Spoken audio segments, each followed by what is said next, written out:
kita lagi di Totombi, negeri di atas awan.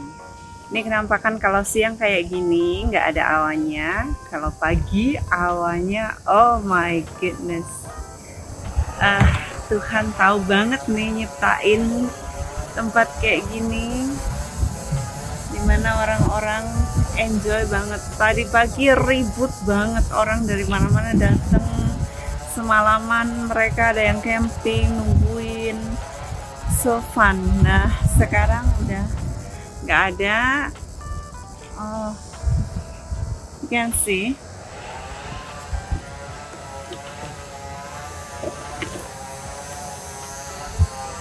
Itu Totombi.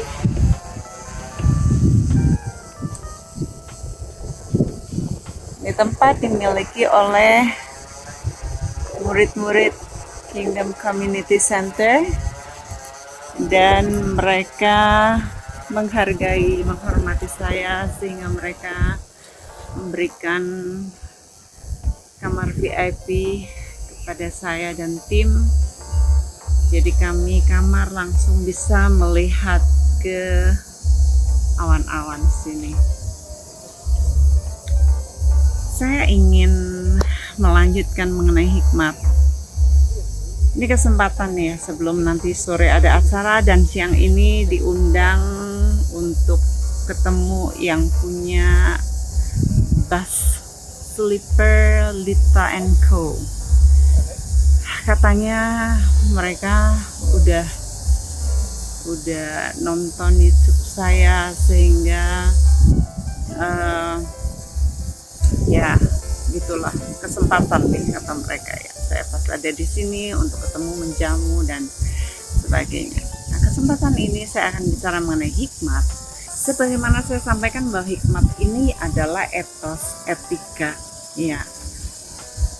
Sofia, kebijaksanaan. Ketika seseorang berhikmat, maka dia akan mengasihi orang lain. Dia tidak egois. Dia tidak memikirkan dirinya sendiri. Saya melihat begitu banyaknya orang yang mengaku berhikmat. Ada di pelayanan, ada di mimbar, tetapi etosnya tidak menunjukkan hikmat. Luar mimbar mereka memperlakukan hidup mereka dengan tidak menjadi teladan. Mereka memanfaatkan, mereka egois, mau meraup apa yang bisa mereka dapatkan dari orang lain, yang mana itu adalah sangat berlawanan dengan prinsip Yesus Kristus, yaitu prinsip melayani, prinsip menyerahkan nyawa, prinsip memikul salib. Saya ingat satu kali saya pergi ke Eropa, dan itu merupakan perjalanan yang sangat panjang. Saya pakai sepatu, bawa sepatu jalan itu cuma satu, dan sepatu itu karena lama nggak dipakai ya, jadi bawahnya bisa mangap gitu, lemnya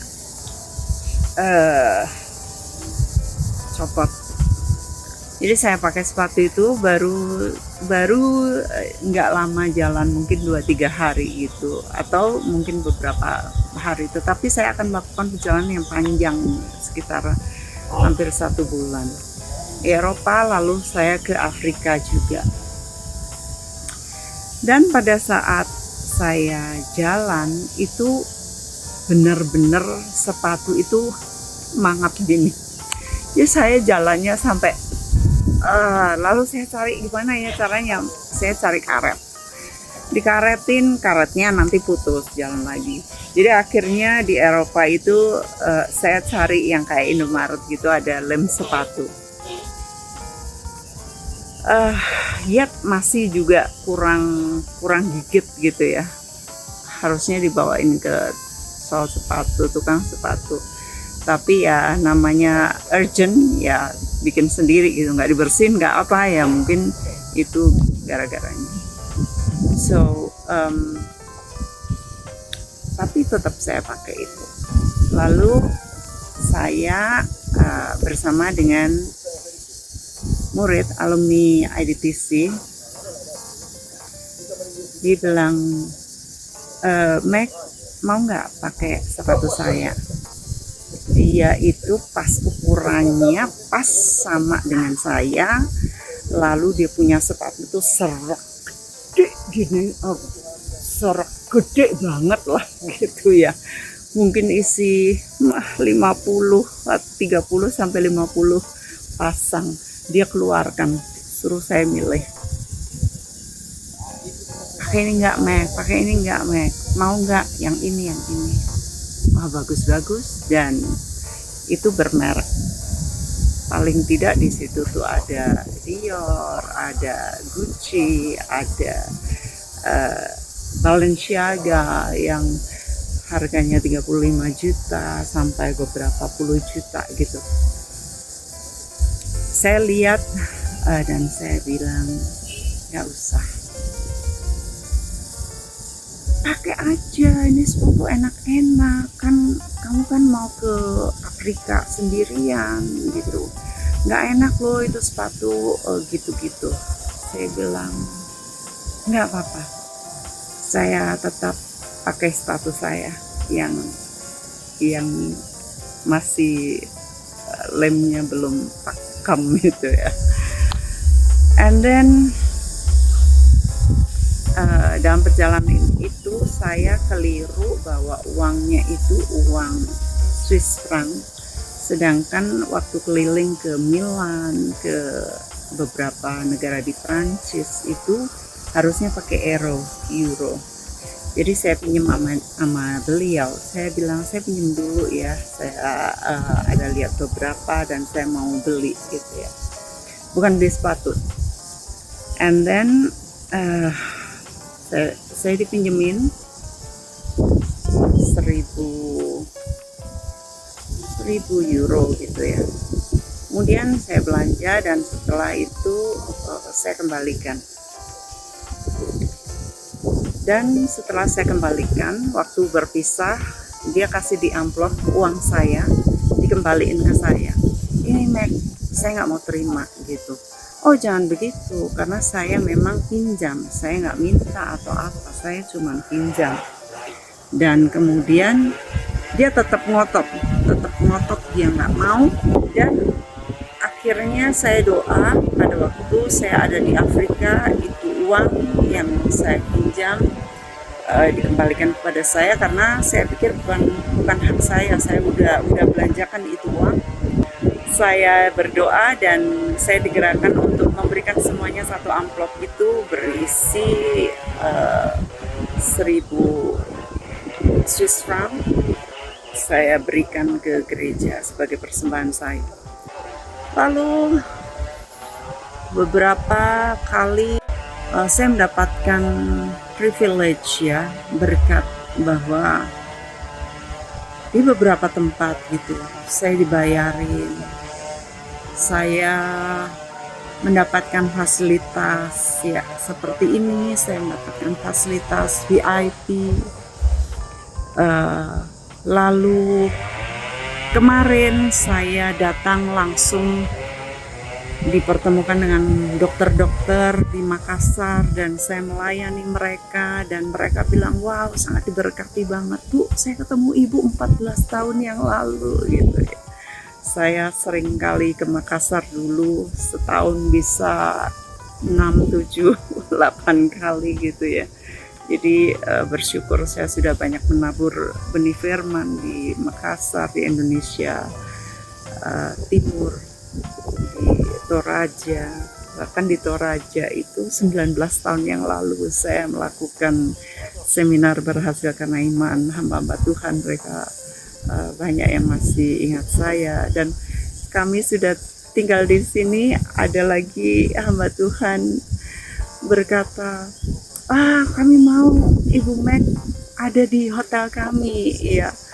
Saya bilang saya sudah ada di hotel ini di Totombi, kalau saya turun di hotel lain nanti saya kasihan dengan pelayanan murid yang sudah hospitable banget ya dengan kami. Nah, lalu sebentar kami udah diundang lagi untuk makan siang di kafe milik pemilik bus Lita Co. Itu bis sleeper yang bisa tidur selonjor, enak banget ya. Dia pemiliknya Salurapa, keluarga Salurapa. Dan kami diminta untuk bertemu dan berkati mereka. Saya setiap kali pertemuan-pertemuan saya tidak ambil untung. Saya tidak ambil kesempatan. Saya justru melayani, saya bawakan sesuatu yang baik buat mereka. Saya memberkati mereka, saya mendoakan mereka. Dan mau dibayarin mobil baliknya dan semua bisnya dibayarin dan sebagainya.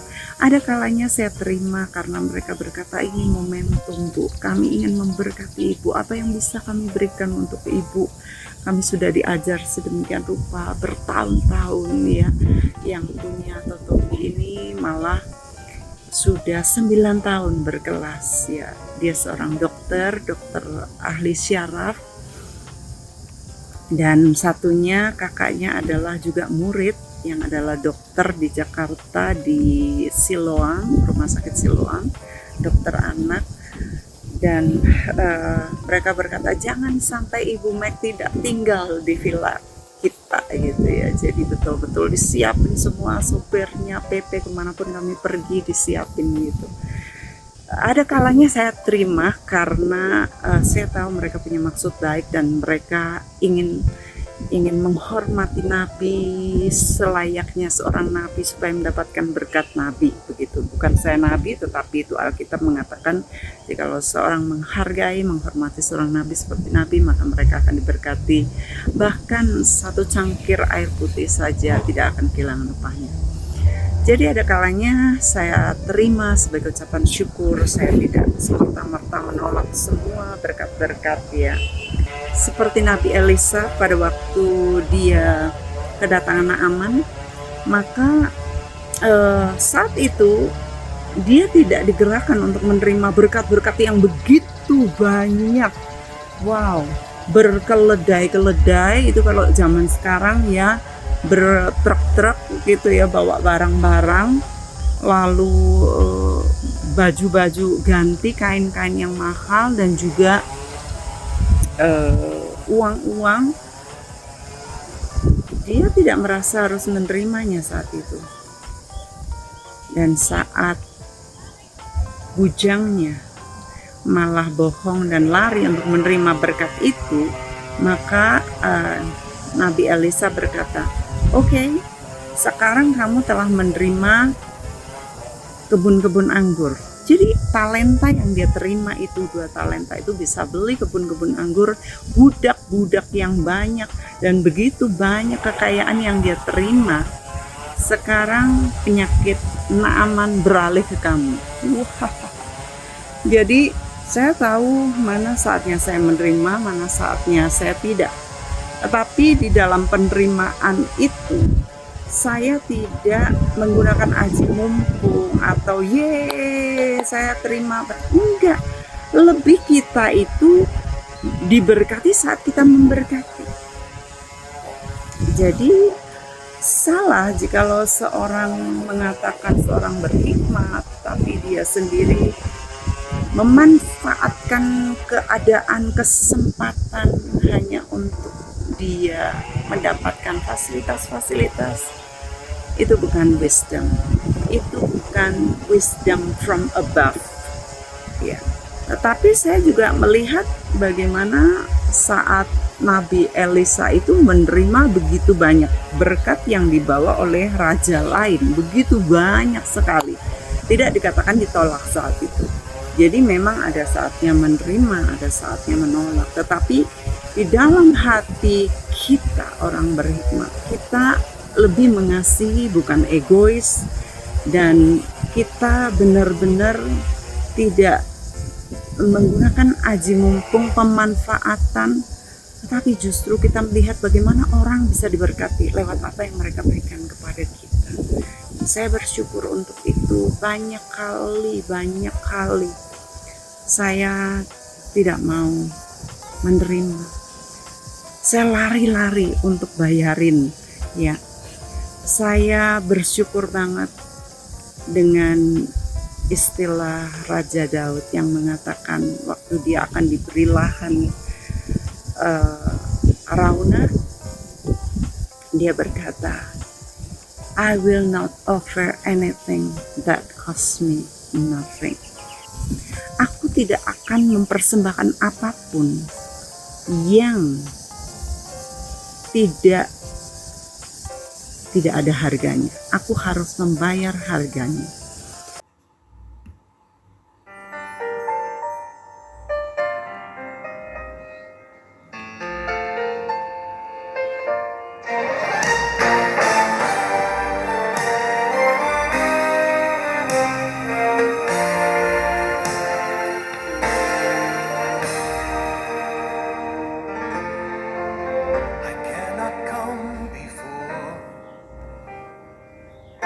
Righteous, holy Lord, and offer to him worldly things I do not need, and hope he's pleased.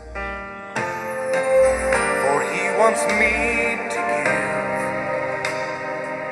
a heart that's truly his, an offering of highest price, a servant who the Lord can use.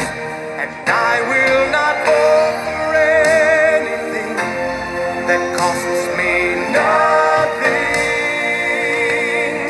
I'll place before him nothing less than my very best. And if I am called to sacrifice, it will be worthy of my Christ.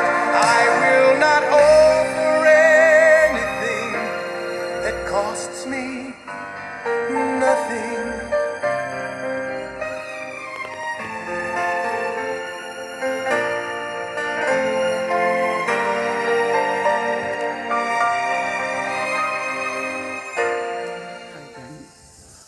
Dan itu sangat-sangat membekas di hati saya. Sejak saya di Amerika, saya mendengarkan lagu ini yang dibawakan oleh seorang narapidana yang telah dibebaskan dan jadi saksi Kristus.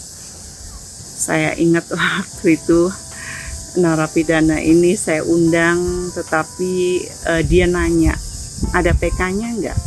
Orang Indonesia, dikirain enggak, mungkin enggak mampu ya, negara developed country, negara ketiga. Lalu saya sampaikan kepada rekan-rekan Indonesia yang di sana, yang saya layani waktu itu. Lalu mereka bilang, udah kita nggak usah undang dia. Saya bilang, saya akan keluarkan uang untuk dia. Saya harus membayar harganya. Jadi ini lagu sangat luar biasa, dan ini didasarkan dari ayat pernyataan Raja Daud bahwa I will not offer anything that costs me nothing. Saya bersyukur jikalau firman Tuhan menjadi daging buat saya.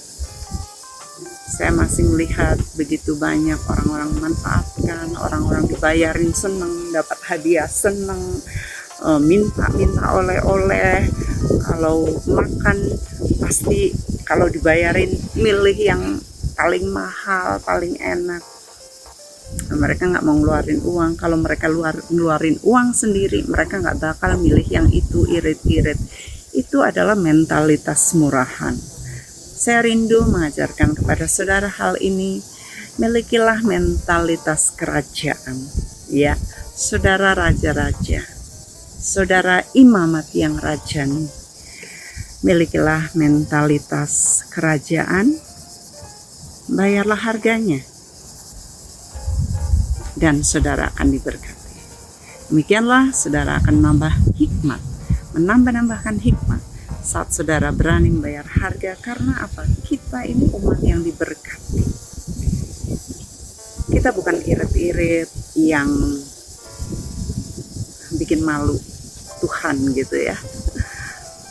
Kita mau supaya kita bisa memberkati orang lain, karena dengan berkati kita akan diberkati.